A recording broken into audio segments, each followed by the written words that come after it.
This podcast and every other podcast that I make is supported by Patreon, where patrons actually, at our Charizard tier here, get every episode of Play, Watch, Listen early and unedited, plus a bunch of other perks, depending on the tier. So if you would like to support, check the link in the description, or if you are an audio listener, go to patreon.com/Charizard. Hello everyone, Future Alanah here. It's been a minute since I've done one of these Future Alanah inserts. I've missed you. Before we get any further into this episode, I just wanted to add some context to something that we spoke about halfway through the episode. Timely of us, which never happens. We discussed the cancellation of E3, which at the time I said was rumored.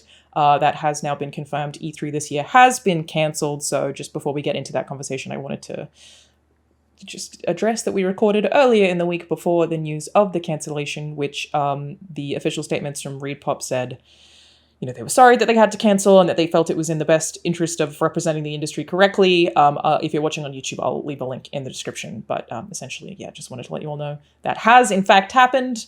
We're talking about it in a speculative way in the episode, but I feel like everything we say still stands. So here it is. Yes. Okay. So my face.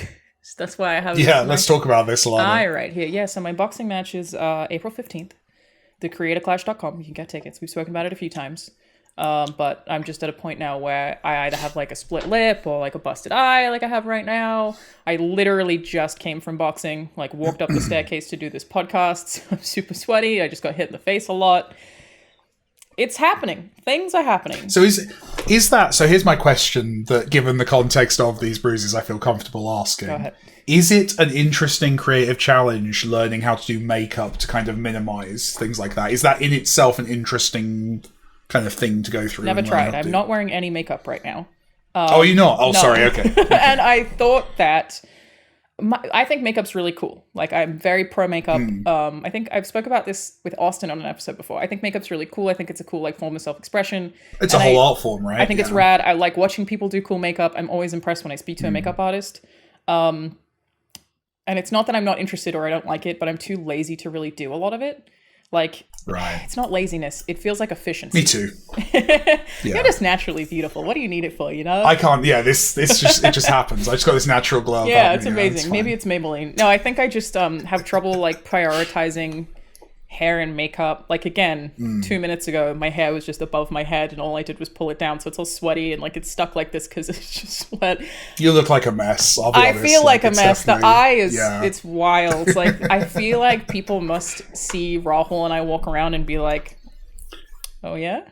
And I'm like, it's boxing. I swear, I'm fine. And it just keeps happening. But no, I wish I could be the kind of person who spends, 20 minutes every morning doing makeup, but I don't have it in me. And I envy those people. I wish I could tap into whatever that is. I just don't. But I wish.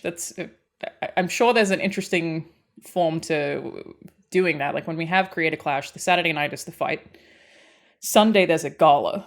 And I imagine that we're all going to be like messy. It's gonna look like the cover of like Suicide Squad comic. 100%. It's just gonna be like a bunch of you looking incredibly glam, but also massively beaten up. So I messaged some of the girls and I was like, do you guys want to get like a professional makeup artist and give them the context of this so that we can all like have like bridal makeup done so we don't look too bad? So we're probably gonna do that just so that we can hide the face situation. Now the biggest trouble I'm having with this eye is that it's like a little bit swollen, so like, I'm kind of having a bit of trouble seeing, which hasn't been fun. But you know what I did get to see today, Mike?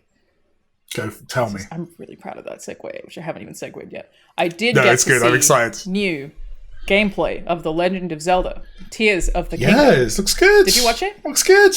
I did. Because I wanted to ask you, and I'm aware this is a rude question. All of the things they're doing in terms of like... I just asked you about the makeup you're not wearing, so the bar has been set low. No, that's a compliment. You thought that I was. That's fair. This is a rude question because I know it's not this simple and it varies from studio to studio.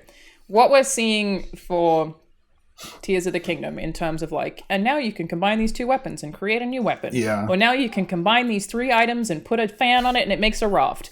How complicated is that? Like when we're already...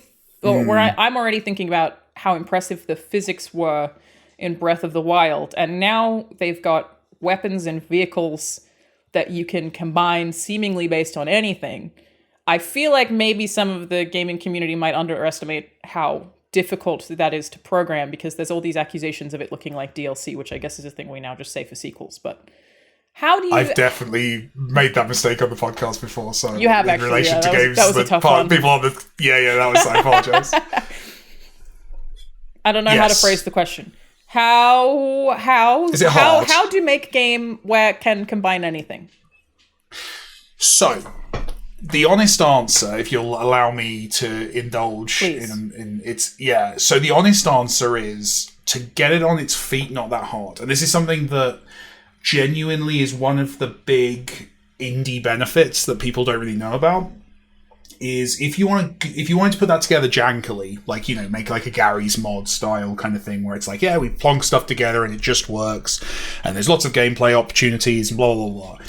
Very easy. Like, you could make a prototype of that. There will be, I'm sure there'll be one of the kind of game developer YouTubers will absolutely do this overnight. Like, there is 100% you could get a prototype on its feet where you can kind of start putting things together and they kind of work in this way. What's impressive is when you see... and indies have this freedom to do this because there's a certain degree of expectation for jank. Like, it's okay if something spins off into infinity or something goes wrong. Right. What's impressive is when you see a AAA studio, especially one like Nintendo, who puts the kind of intuitive gameplay front and center, that kind of inviting gameplay front and center. When they do it, to me it's very impressive and much harder because they have to hit a quality bar. Because Breath of the Wild, way in excess of what you'd expect. Right, all the stuff we saw people do with the physics, where like people were like activating bombs and flinging themselves halfway across the map and stuff. Even though that didn't seem like it should be possible, I would not have described any of it as janky. Exactly. That's the challenge. Whereas there's definitely indie games that do this. Like, there's been indie games where you can kind of put together your own, like, machinery and physics and have fun with it for, like, decades, right? Like, there's definitely lots of games like that. The thing with them, though, is, of course, they are janky. They are... Gary's mod, for example, can do all of this stuff and was doing this stuff, like, 15 years ago, but you wouldn't be able to release it as a kind of... And that's... I've seen people kind of criticizing the video Nintendo put out because, things are clipping through the floor or things aren't looking quite as smooth as they could. Yeah, like, that's it. To get it to that level is where it's only slightly janky is very impressive. And that's the stuff that stands out to me. And also, to be honest, just like from a design ethos point of view, like, I have a good relationship with Nintendo, have lots of conversations with them about design and about the stuff we make. And the overwhelming kind of aspect of their approach and their kind of philosophy as a studio is, it's this kind of, it's design in a classic kind of inviting sense. It's a coffee mug you want to pick up. Nintendo, you know what I mean? Like, it's really so consistently like bug free. Like when you think about Zelda and Mario, clean. Yeah. Like, when was the last time you saw like a frame rate issue in a Nintendo game? Like, that actually did happen a lot with Breath of the Wild. Occasionally. But like, fair play. Anything else like is so uncommon. Yeah. Like, their design is really old school in that it is not about like, so, with like a game we'd make, for example, or most games, there's a certain amount of assumption that like the player's going to meet us halfway, right? Like, we know if you buy a game as a player, you're going to give us like quarter of an hour, half an hour before you get pissed off with us. You're going to buy in. You're going to give us a chance to impress you, and we might have to make a tutorial. We might have to explain things to you, and there's going to be a melding of minds there, and there's kind of a give and take. That is not the Nintendo ethos of design. Nintendo, it needs to be, you want to joyfully pick it up and play it. Like, it's got that immediacy to it. So the idea of taking that approach to design and doing stuff like this, which is really kind of creative and expressive, that's really hard to do because this can't go wrong, right? This is a game that has to appeal to an audience who've never experienced these kind of mechanics before, and they're not going to forgive the game if stuff goes weird or wrong. So no, it's genuinely like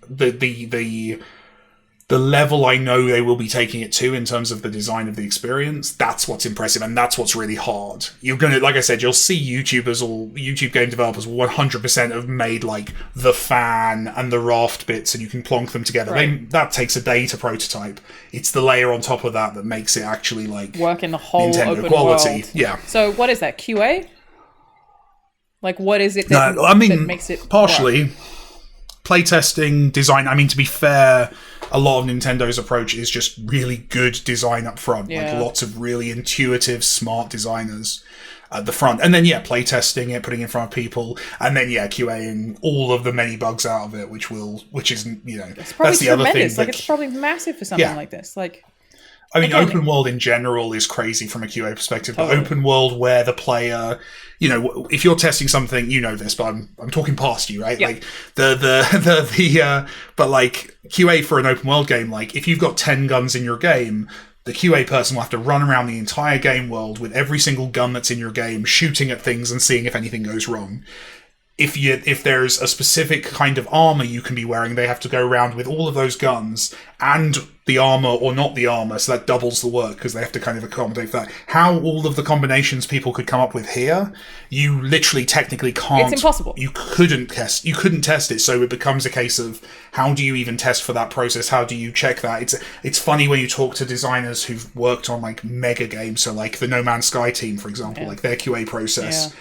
They literally made virtual drones, and sent them out, and the drones would like go and take photographs of planets, and then someone would come in the morning and just click. I don't know if they ever said this publicly. I might be saying something that they shouldn't be. Sorry, Sean. They would literally come in the morning and sorry, Sean. They like just come in the morning and just kind of click through all of these screenshots and see if anything janky came up on screen, because that was the only way they could sort of test it. But even then, you've got millions. It is my favorite thing to remind the player base that I advocate probably too much for. I know it's a really small chunk of people, and certainly an even smaller chunk of my audience of people who say like game designers are lazy, game devs are lazy, how did they not catch these bugs, is that basically the first 2 minutes that the game has been released, it has more playtime than the entire QA team put together could have done in 3 years.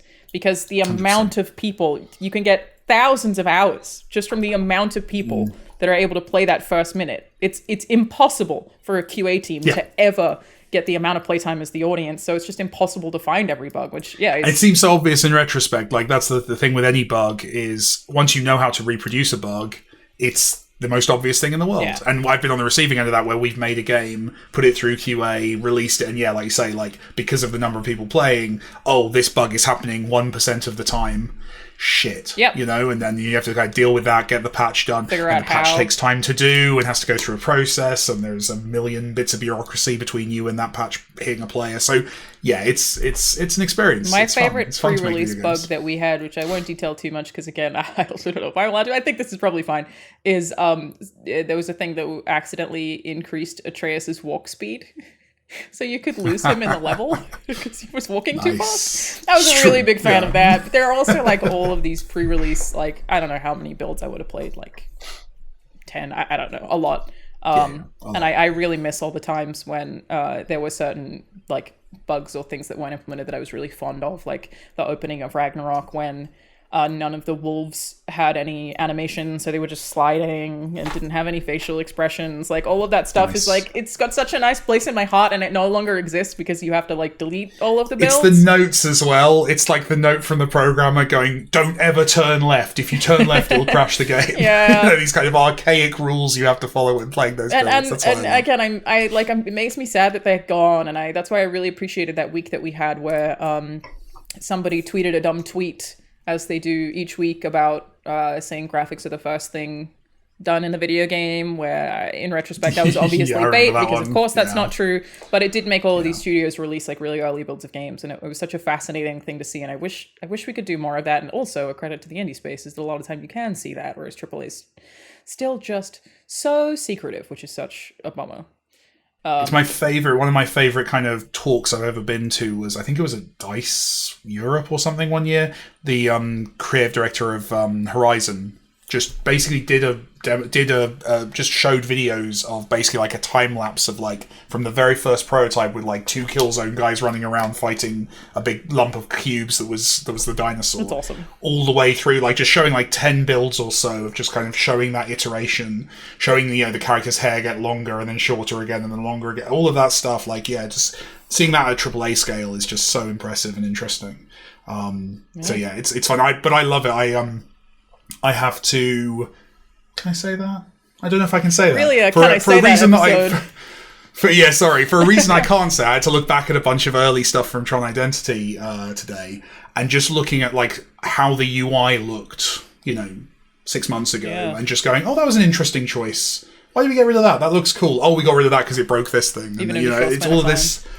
Yeah, it's so fast. Like seeing, because you forget, because it's, you know, it's like seeing a kid grow up. Like because you see it in such, because you're so close to it, you don't see that time lapse. You don't see, oh God, we were thinking in a completely different direction. I wouldn't be allowed to like side-by-side builds because I have to delete them. So, yeah. Like it's like a security thing. We can't keep them when they're old. So I want that exhibition. I want that'd be like awesome. a museum to like literally just walk me through, because you see it occasionally. There's a brilliant one of there's a good one of Pinocchio, the Netflix movie that came out, where they have all of the kind of work in progress, and they've got a couple of the stages set up with all the lighting and stuff. And it's the stuff that you see, and as the partner of someone who works in stop motion, I get to see a lot of these sets, and awesome. It's just so amazing seeing it behind the scenes. But then just putting that in a museum. I'd love to have a museum exhibition of something like a game of the scale of Ragnarok, where you can go through rooms and be like, this is the room that's showing the pre-production process, and here's all the beautiful concept art what you see, but here's the janky build. I'm going to pitch this. That. Let's do this. That's a good idea. Pitch this. I'm going to DM Corey now and be like, hey. Corey would say yes. He'd be like, let's do it. Corey would say yes. 50 other people would say no. Yeah, 100%. But like, that's a good idea. I think it gets lit, it gets lost, and you see the audience really interested whenever anything like that does make it out. It's a real art to it. There's such an art to the game process and the stuff that doesn't actually ever get seen by the audience at the end of it, and 100%. We're not great at sharing that. I love it. I wish we could share it more. And I guess directly related to this conversation and to Zelda, where does physics actually start? If you're making a game like Tron Identity, Big Bang, I think. The Big Bang, I think, is the consensus. Depending on what your background is, No, but for a video game, do you just press the insert physics button? Like, literally, how do you begin physics? Yeah, you just click insert physics. I don't know where it comes from. Yeah. So, somebody has to make physics. Someone has to make physics. I mean, the straightforward answer is most modern video game engines have like physics built in. Yeah. But where the craft of it is how you use that built-in stuff, and also rebuilding it. I don't think I've ever shipped a game where we didn't have to rebuild physics in some way, because actually it's one of those things. It's like, cows look like horses when you ship. Is that Simpsons joke? I have no fucking idea. I don't know what that reference you just made is. I think there's a joke in Simpsons where there's like a film crew and they're painting they're painting a bunch of horses with splodges of paint, and someone says in 5 minutes. It will be, and it's someone says that you can't use real cows in movies, you've got to use horses because cows don't look like cows in movies. There's a certain degree of that, like genuinely with physics in games, where you have to fake things. Mm-hmm. Things fall slower. For example, things fall slower than people think they do. As a weird thing when you're if you went up 3 stories and you dropped a tennis ball, it takes it longer to hit the ground than the average person would intuitively think it would. Stuff like that, where you there's a lot of like lies in video games, but also in video games, if you're playing as the tennis ball, maybe actually you want it to fall slower so it feels more reactive, so you can make choices.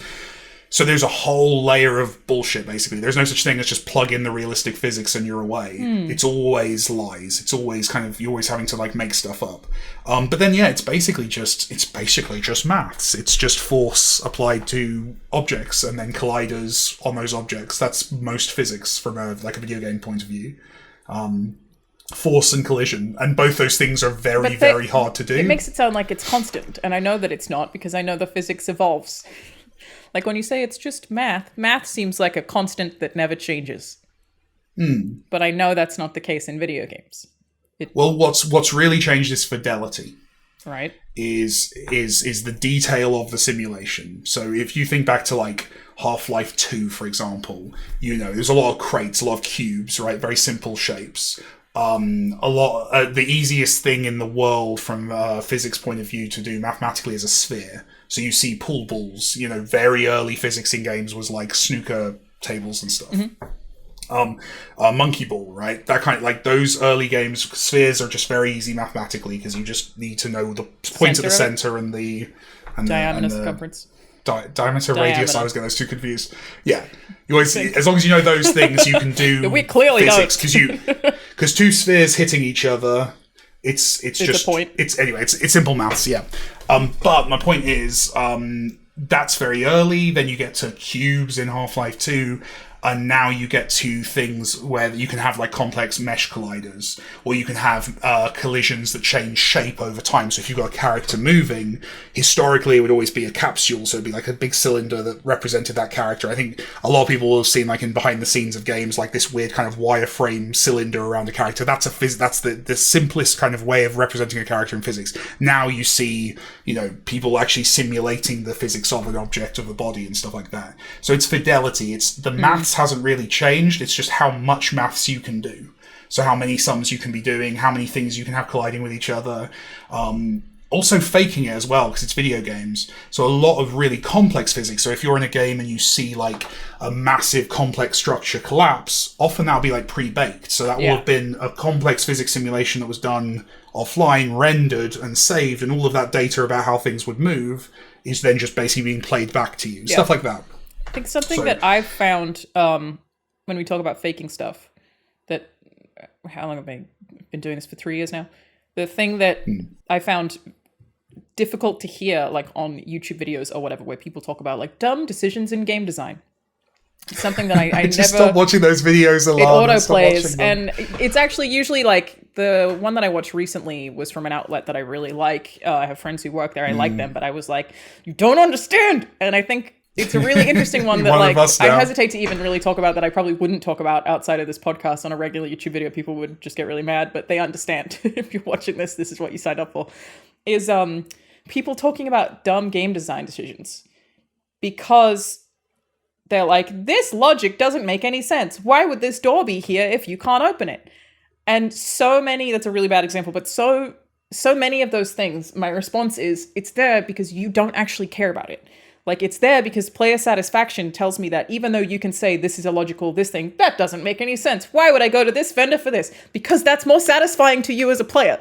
But it's a thing that I never thought about before working in game dev that I think about now all the time. It's like, you can say something is illogical or something is false, or be like, oh, those physics don't make any sense. But sure, they may not make sense, but if they did make sense, you'd find it really fucking boring.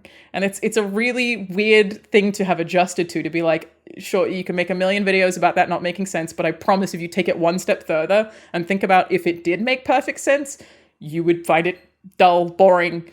It wouldn't propel you forward. It wouldn't be motivating enough. Like, I think we had a conversation previously about the telltale decision making and how the decisions don't actually really lead anywhere, and it's not. Players don't actually really care that much about choice. They care about thinking their choices have impact, or expressing themselves. That's a great way of putting it. They care about having the expression or having input, but they don't actually care that much about the choices being that different unless if they do care about choices on April 11th, they should play Tron Identity, though. Don't we agree, right? Are we allowed to talk about those Tron choices Identity really yet? Matter. I was going to ask about that because I know you've done a little bit more press for it now. Can we talk about Tron Identity? I wasn't fully segueing. We absolutely can segue. You were on a really interesting subject there. All I was going to say on that was I remember hearing a really great writer talking once. I can't remember who it was, but they were talking about plot holes. It might have been Alanah Pearce. They were talking about plot holes, and their basic contention was that plot holes will always exist. You can't avoid plot holes. Good writers just make it that you don't give a shit about them. That's interesting.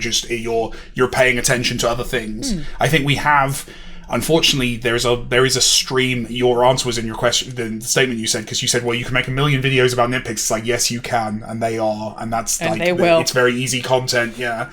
So I think unfortunately, that kind of content has become a bit too popular and a bit too rewarded. Some of it's very actually, interesting. Everything's got flaws. Totally, and some of it's interesting. It's just, again, I think so much of it is, like, just take it a step further, and the thought is straight up, if that were changed, and if they had done it in the realistic way that you suggested, you'd be bored. You wouldn't find it compelling. There would be nothing to propel you forward. You would lose momentum in this part of the game. Like, almost all of them in the most recent, that video that I watched that was a list from, again, an outlet that I like with people I like. They weren't doing it in like a hateful rage bait way. I wouldn't watch that kind of content. Sure. But I had to turn it off because I was like, oh, it's so obvious why this happens. But when it's not from this perspective that I now have after 3 years, I can't even imagine what it's like for someone who's been doing this way longer. It's not a perspective I ever had before. Things have to be faked for player satisfaction a lot of the time. And you have to like for every conversation we have about ludonarrative dissonance with Nathan Drake, shooting 1,000 people while pretending to be a nice guy. There are probably 1,000 videos about that. I'm sure I made comments about that, again, before getting into dev. It's because it doesn't matter. You want to shoot the stuff. It's really fun. It's really fun. It's not there because they're stupid and they didn't think about the disconnect between Nathan Drake being a mass murderer and Nathan Drake having nice conversations with Sully. It's because it's fun. It's because you need something to do. You need the drama to propel you forward. You need that action combat to exist in that game format. And what did they do next after making that game that was heavily criticized for that? They made Last of Us, which is entire point of the story of that game is a dissection of what that violence does to someone. It's true. And it's really interesting seeing people who've not played the game talk about the TV show being like, Joel turns out to be a bit of a dickhead, as the thing goes on, doesn't he? And it's like, yeah, because in the video game, he's killed thousands of people by that point because of me. Yeah. But anyway, let's talk about Tron Identity. Yeah, I like that segue. That was a good segue. Now. So physics in Tron Identity. There's zero physics in Tron Identity. We got a couple of waterfalls, but that's fake physics. That's not real. There you go, fake physics waterfalls. You heard it here first, gamers. There's a YouTube video. Tron Identity confirms fake waterfalls. Bithell fakes physics. Yeah, I love it. I know that you did some press recently for the game. We did. We went to Disney World. That sounds They awesome. invited me to. It was really cool. It was really cool, especially as like a proper Disney World nerd to go and see the park. I got to go into because they're doing this Tron Light Cycle ride, which is lots of fun. And I got to go in with no one else there, like basically just empty and it is the dream. But walking through like all the queuing areas and like for a Disney nerd, just to take my time, just walking through the space with no one else there was amazingly weird and cool. What was the event? Was it where you giving people hands on? No, I just did a bunch of interviews. I think it was 8 interviews back to back. That was fun. That was tiring. But yeah, no, just kind of basically honestly just kind of gate crashing a cool event about Tron and talking about my silly game. Yeah, well, what are you allowed to tell us now? What is it? Mike, what is Tron Identity? Because I think we've alluded to it previously, but you were still pretty tight-lipped.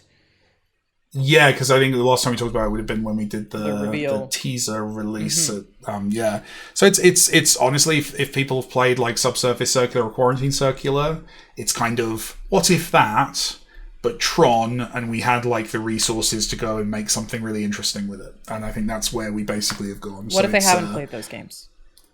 What is it? Okay, fine. Well, first of all, they should play those games. They're probably on sale on Switch. They are most weeks. Wishlist everything. So Subsurface Circular and Quarantine Circular were like 2 basically text adventure games we made. Generally, like they were quite quick to make, and we made them in gaps. So we made Subsurface Circular while we were pitching for John Wick. And then, because there was then a massive contract negotiation, as there often is with licensed stuff, we then did Quarantine Circular as well then. So we made the 2 back-to-back kind of text adventure games. But they are basically kind of dialogue-driven, choice-driven story games. So you're, in both of them, you're playing as a character, talking to a bunch of people, making decisions, kind of investigating a world, doing lots of world-building stuff. And we basically, when we started talking to Disney about Tron, we kind of pitched them on this. We want to kind of create this Tron game world that we can tell game stories in and kind of do cool stuff with. And we were talking about like, how do we introduce people to that world? And we're like, well, we've done this twice, and both of those games, half the Steam reviews are, this is awesome, but I want to see more of it. It's like, that's a good way into these worlds. So nicking kind of the classic kind of sci-fi trope of a detective going into a space and asking questions, because that lets you have the player go and find out what the world is and how that works. And you were already a big Tron fan before this deal came together, right? Yeah, massive nerd. What's the approach though of like getting into this particular kind of IP? Like, I'm always curious anytime I talk to any writer on any IP that isn't a video game already. Like, how much research do you have to do? So obviously you go back to the source. Like, so there was a lot of research back into the original movie. There are books. I've got most of them behind me. Comics as well, I think. Books, there's comics, there's a couple of games as well. So there's like an established lore, which is basically there's a couple of movies, a video game, a couple of comics, like say a great TV show, Uprising, that everyone should watch, which was fantastic. Oh, I didn't know that was a thing. It was really good. There was like a 20 cartoon or like a proper show? Proper. It was it was an animated show. It was back on like Disney XD, came out around the same time as Legacy, which was the more recent one. Yeah. But it's like Elijah Wood as this kind of character. It's kind of bridging the gap between the two movies, and genuinely like really ahead of its time, like genuinely really good, kind of interesting dramatic storytelling. So you go back, you look at all of that. For me, it's about finding the threads. So going, okay, well, what's interesting to me about this? And kind of trusting that whatever I'm finding interesting, there's probably other people I can convince that aspect is interesting. So and it's spoilers, so I won't go into it, but there's like 2 or 3 threads that are kind of introduced in like the original movie and in Legacy that I was like, these are the things I would love to tell a story, like a sci-fi story around. So those are the things that we kind of build on. And I think we've done a pretty good job. I think it's like good. I don't know. You never know before it releases, but like true. I think the stories. I think we've found an interesting story there. Tron's a really great world and very interesting kind of mythology, and there's just a lot of space to tell interesting stories. How much back and forth do you have to do with Disney to make sure that IP is being handled correctly? It's like it's super collaborative, like a lot of check-ins. Very collaborative, yeah, lots of conversations. So yeah, it was so basically, yeah, once every couple of weeks, I do a call in with Disney, and it's essentially like just almost a whole dev team basically on their side of like people who are. So you've got like my producer Heidi, who I did a bunch of press with, but then you've also got like a writer, an artist, a sound guy, a game designer, like just basically a mirror of essentially like what a dev team's makeup is. And their primary role is with our games, but also with other people's stuff, to just kind of be the voice of Disney and kind of play with that with us.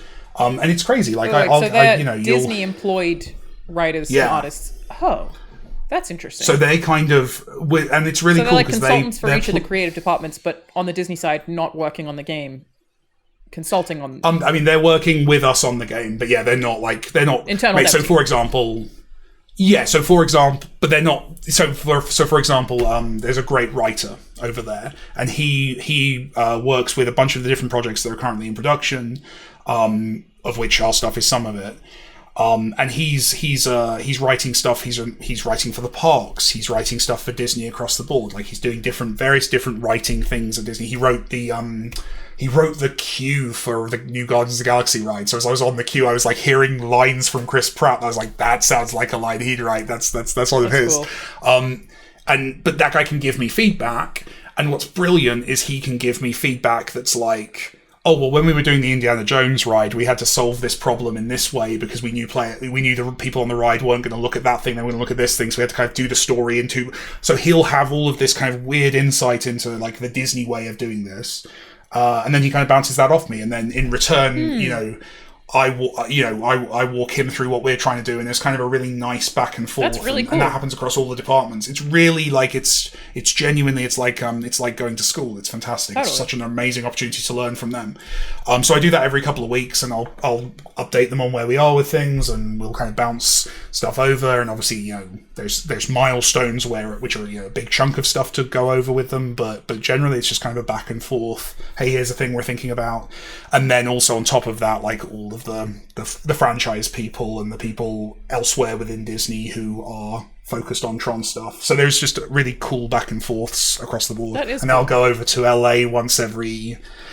On this one, it's close. It's about once every kind of 3 or 4 months. On John Wick, I was going over like once every 2 months to meet with the film people on John Wick. But yeah, with this one, it's a really nice back and forth. Yeah, and then that is to answer your original question. That's kind of how they check in on how we're doing with the IP. But what's really cool is obviously everyone just wants to make a really cool Tron story. So it's kind of it's all pulling in good directions. Do you at Bithell Games have department heads as well? Like, do you have a head of art? We're 20 people, so we don't have that for every department. So like there's like an art lead, for example. There's project management. But we don't have. It's not like it won't be like a AAA team where you've got like every single track has its leads and its managers. Right. But yeah, so we have basically if it's a bigger group of people. So for example, like our art department's quite big, so that's got its own lead because it would just be impossible amount of work for me to kind of coordinate all of that. Sorry, Benjo's just brought me and also our art lead's amazing. Toy. Oh bless. Yes, he's just brought me his Stingray. It's very important that I it's very good. acknowledge his Stingray. Oh, but I guess does the Stingray have a little face on the bottom? It does have a nice little face. Has yes. like a cute little face on the bottom. Also, Benjo's really bad at catching, but we've been trying to. Hey, Benjo, you catch? Oh, good boy! I'm trying to teach him to catch stuff because he sucks at it. He's terrible. The reason that I asked about the art department specifically is because like when you're having these meetings with Disney, is your art lead talking to their art person? Generally goes through me because Okay. I technically am the art director on our games because we're small enough that like creative art direction is through me. That makes sense. But we do pull people in. Like if there's a specific kind of department that needs to have that direct connection, we will. But no, generally it's all going through me. It's one of my jobs to kind of coordinate all that. Because I know obviously you worked with Austin on John Wick Hex. For things like a sound department, how much of that do you outsource? I guess art that applies to as well. How much of it are you outsourcing or versus what's being done internally? Sound's one of the few things we still fully outsource. So we will work with so on Identity there's a composer. I don't think we've announced who's doing that, so I'll stop. But the composer and the sound designer. So you've got two people basically externally who essentially are contractors. Yeah. Music's a lot more complicated contractually, which we talked about on the show before. But yeah. So those are external contractors. Everything else we're doing internally. But like on John Wick, for example, we had like our animation was done externally. So this is the first time we're pulling a lot of stuff in house with Identity. How many people do you have now? I know you said 20 on this game, but is your whole studio 20 people? The studio's 20 people. Identity was a bit less than that, but it's been very interesting. Like even over the however many years we've been doing this show, too many now, 3 I think. It's been feels like 7. 3 years. Feels like 8, 7 or 8. Well, I feel like Bithell Games has grown a ton, and yeah, you've done like 2 big IP releases in even that span of time. Is this something that like you intend to continue as part of the ethos of the studio, or is it just the opportunities that have been afforded to you? It's probably more the latter. Just it's been interesting stuff that's come our way, and for me, it's a really good because definitely this is a wanky thing that everyone says, but it's genuinely true. Like a big part of this job for me is learning. So anywhere where I can put myself in a room with kind of clever people who I wouldn't normally get to talk to. So like getting to talk about combat systems with Chad Stahelski, like. Jesus Christ, like that's worth doing, right? Like that's an experience. And similarly with Disney stuff, like that's opened that door. So that's what I like about it is it just gets me in a room with people who maybe haven't even with Disney. They're much more games focused. So I'm generally talking to people who've worked on games. But even then, you'll meet people who've maybe never thought about games before, but have a really interesting perspective that we can kind of pull in. So I love that. Right now. I'm super excited. They really about are. A bunch of Disney games. And they got some very clever, kind of very experienced games people in that department. Yeah. It's a really so that for me that's the main draw is just like getting to be in the room with really interesting creative people. Yeah. So I think if we keep getting offered interesting stuff, John Wick definitely opened a bunch of doors in terms of like people can see you didn't fuck that up. Mm-hmm. Yeah, exactly. And then hopefully people like Tron as well. So hopefully we'll get to keep playing. But so far so good, and Disney have been fantastic. Like genuinely really cool to work with. Yeah, another very easy segue. Speaking of John Wick Hex, that just happens to be relevant this week. Just lining them up. The last time that I would have had a press interaction with you was when I was invited to go see John Wick X at E3. And you didn't show up, is that right? I did tell you, okay, to be fair, but I couldn't make it. How much of a big deal, like we spoke about DICE recently, we've obviously spoken about GDC, about how important these conventions are to devs and how much networking happens there, that like games literally get funded at DICE and GDC. How much of a blow do you think it'll be to devs if the rumors, if you haven't seen them, that E3 is going to be cancelled this year and thus probably forever? I've not seen that. It just is kind of started to come out in that like Ubisoft announced they were doing something and then they just pulled out even though they had already announced it. And now there are concerns that maybe the scale is too small for them to justify. I don't imagine E3 is actually going to be 100% canceled, but I know it's now, I think it's Reed Pop now that's doing it, who does Comic-Con. Okay. But yeah, my question there is more like of a consumer event. yes, the way I view E3 is that I think E3 is extremely helpful for press, even for content creators, for people to have the opportunity on those ends. Like it's very, very helpful. Like my first E3, I was working for BBC, but it was a great way for me to meet a ton of people, community managers, PR people, to get more access to games. It was very helpful for the journalism side of my career, and I don't know what I would have done without it. Much more helpful than even something like a PAX. GDC is not really useful to press. DICE, you can't even get in a lot of cases. So I definitely think it'll be a lot harder for journalists and content creators. But do you feel like that people on the dev side of the industry will lose a lot if E3 no longer goes ahead? I mean, I think to an extent, like something always rises. If there's a need, something will rise. It's definitely a dent. Jeff Keighley will save us all. Jeff Keighley will rise. I definitely. It's definitely a hit. Like it's similar to what you're saying with the press side, like especially at the smaller developer side. Like I can't get IGN to come to the UK to meet with us and look at our game. I don't have that power. But I can go to E3 and I can say, hey, we're at a place where you also are. Can I have an hour of your time to come and kind of show you some stuff? Yeah. And that's the big win, is all of those people in the same place, all of them looking for content, all of them wanting to share. That's cool. Ditto on the executives, you know. So it's there's definitely benefits to anything that brings a bunch of those people together. Whether or not it needs to be E3 shaped, I guess that we'll see. But so it's sort of the same thing. Definitely you miss out on the press. It's those relationships that probably get hurt more from E3.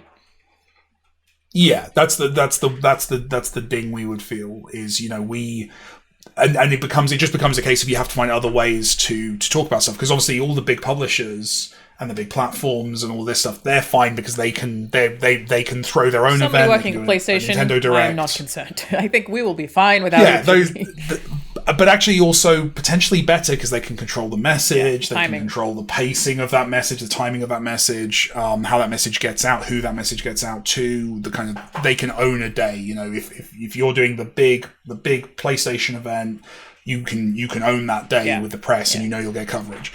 So from my scale, it becomes a case of, well, are there opportunities for us to latch on, essentially? So doing things like, you know, we did the Nintendo Direct recently. Before that, we were at D23 with Disney. You know, similar things like, you know, platforms or publisher-owned kind of events. But that still requires, you know, us to have relationships with those companies, right? And us to have those kind of, and if you're a new developer who maybe hasn't built up, you know, the ability to call up Nintendo and say, hey, we've got a cool thing to show, that's a lot of steps involved in getting to that point, then having less events makes that harder, and those events being more expensive, being very American-centric, that's definitely something I've experienced. Like, I didn't go to my first GDC until I made my first successful game, because I couldn't have afforded it before that. Did you happen to see Josh Sawyer's acceptance speech at the GDC Awards? I didn't know. Josh Sawyer, I'm a big fan. He's the director of Fallout New Vegas, but also Pentiment, and they won. I don't remember exactly the phrasing at the Game Developers Choice Awards. It's either Best Narrative or Best Story, or I think Best Narrative is what they call it. And he basically, I think, made a great point when accepting the award about how GDC is not particularly accessible. I mean, tickets, thousands of dollars. It really the vault is extremely expensive, which is how you find all of the talks. And I've read tons of books about game design, and I still feel like I don't know, the 20, 30, however many I've read, none of them have ever been as useful to me as some of those GDC vault talks. Christ no. And those are shorter. There are like 2 or 3 that I just send to every designer who I work with now, just because it's such a shorthand for just like, you need to know that everything in this 1 hour of content. Totally, and it's 100%. Also the GDC Vault Talks, which for anyone who's unaware are basically just like game devs giving presentations on games that have just come out. There are actually several for God of War Ragnarok, which is really cool. A lot of our team went and did different talks. But they're very focused towards developers, and that kind of content doesn't really exist that broadly anywhere else. And they all get put in what's called the GDC Vault, which is just the recordings afterwards, essentially. And Yeah, some of those are... Which is the best cheat mode for developers. Like, it's amazing. I can so watch... I mean, I just... Yeah, I can't say what I've been watching because it reveals what we're working on next. But, like, I've been able to watch, like, stuff about AAA games that came out, like, 5 years ago or so. And I'm just nicking their approaches because these guys, like, there's such a great spirit of sharing. Yeah. But I think this would be hard for like the average person who's not seen these things to kind of understand. But like literally, if you want to know, here's one I watched for fun that didn't inform anything I'm working on. The Spider-Man guys literally did like an hour-long presentation on how they calculate the swing of the rope. Exactly, right? And they're not leaving anything out. If I wanted to go and make a Spider-Man game, or, you know, an off-brand Spider-Man game, I suppose, I could go and just implement exactly what they've described, and it would take me literally months less than it took them. Yeah. You know, we talked about this on the show before. Like, being first is the hard thing. Yeah. Being second and watching a GDC talk on how someone else solved all those problems and kind of building on their shoulders, that's how games get better at the pace that they get better, because we're not having to constantly reinvent stuff. I can look back at basically any AAA game from the last 20 years and go, how did they do that? And watch the talk on it. Or the example I always use, and if you've not seen this one, you should see this one, which I think it's called Reading the Player's Mind Through His Thumbs, which is a bad name for a talk, but I don't think I have seen that. It's from the Infamous team, and it's literally basically how we take thumbstick data and make it feel like you're actually controlling the character doing cool stuff, and you don't just keep falling off of things. And it's basically about how to intuit and understand the thumbstick input. That video is the reason our games feel good, because I watched that 5 years ago and just it blew my mind. And again, like, that's stuff that R&D cost hundreds of thousands of dollars to get to those conclusions, and I just got it for, I think I got it for like a 30 quid access on the Vault back then. Now it's a lot more expensive. And that's part of the problem, is like the Vault is, and that is the issue, not only incredible in terms of the amount of information that you get, but I also find it really inspiring. Even if, like you said, I watch a talk about something that I will never work on, I don't have... one of my favorites is talking about how Platinum figures out the amount of milliseconds between pressing a button and the combat animation completing to make sure that it's satisfying to a player. I loved listening to that because it's just like, it's so inspiring in terms of the industry that you work in, and like staying super passionate and just being like, holy shit, this is so cool, even if it's something I'll never touch. But basically Josh's point was like, we can talk about that openly and talk about how great it is, but I think it's still hundreds of dollars at this point to get access to it. I think it is now, yeah. Back then there was an audio only pass that was like $50 for a year. That doesn't exist anymore as far as I know. And then that's how I listened to that the one. whole cost of like getting to San Francisco, which is obviously notoriously expensive, and then there are people from the hotels are insanely expensive during that week, like having to get visas and having to get access. So major props to Josh for bringing that up when accepting an award from GDC, effectively. always bite the hand that feeds you. That's the first rule. But yeah, no, it is an issue, and that's one thing that online events obviously cut out a lot of that stuff. But it's you know, it isn't the same as physically meeting people. I think what we need honestly is more small events locally. I think that's the thing. Yeah. That's the thing that I think as an industry we're rubbish at, is we kind of offload all of this stuff to San Francisco. And to be fair, GDC have been pretty what's the word for this? Constricting in terms of, like, if you do a talk at GDC, you're not allowed to do it elsewhere. Right. You know, you're not. They want to own that. Exactly, and like I've had it before where like I've done a talk at GDC that was popular, and I'm like, oh, I'll use this at a future event, and then you read the small print and go, oh no, I'm not actually allowed to, and I still have in those situations because I'm a jerk. But like there's a limiter there, and we can support local communities and local spaces and kind of and that can work really well. And there's certain places in the world where something like GDC is very inaccessible, where they've built their own really cool kind of culture of these events. They've made their own GDCs. There's not GDC is like the name of 3 or 4 events I'm aware of. Wait, actually, really? No way. Like 100%. I know that Global Game Jam is really good about that. I hosted their reveal event and was talking to developers from all over the world about like the game dev communities, and I think the team in Mexico that I spoke to was especially really inspiring. They were like, we can't go to America, here's what we've done, come visit. Like, it was just so welcoming and so cool in a way that I think GDC does a lot of good. And I think GDC, like being on the show floor there, is super exciting, and I hosted GDC last year, and it was an honor, and it felt amazing to be there. But I do also think they have an accessibility problem where the global market is concerned, especially because the vault is so good, and that's the problem. Open up the vault. Just open up the vault. Have a statute of limitations. Like, just literally just go, okay, we're gonna lock down things for 3 years in the vault. So if you're a professional and you need access to the newest stuff, you can pay, fair enough. But the amount of good they could do just by opening that stuff up. And also, frankly, it's an amazing advert, because you watch a few of those videos, and they do put some stuff up on YouTube, but they should go further. You watch some of those talks and you want to go to GDC because you're like, shit, I can just sit in a room for 3 days watching lectures like this. This is amazing. You'd think it would advertise itself, I guess, but I don't know. They must make a lot of money from the vault. I'm not really sure. I think one thing that definitely GDC, and GDC's been guilty of this since I've been going, is GDC was very much built. It started as literally about 20 devs in a living room. There was like a little homespun event in San Francisco, and obviously grew very quickly. But it was always targeted at business use. So it was always kind of American game studios would send over, a bunch of their people to go and attend it. So it was kind of business rates. I believe at PlayStation have free access to the vault as employees. Exactly. So and PlayStation presumably spends a lot of money on that. So the main customers for GDC were big games companies, and the pricing kind of reflects that. And I think that doesn't necessarily fit the shape of the games industry as it currently stands. Like there's a lot more me's in the games industry than there was 10 years ago.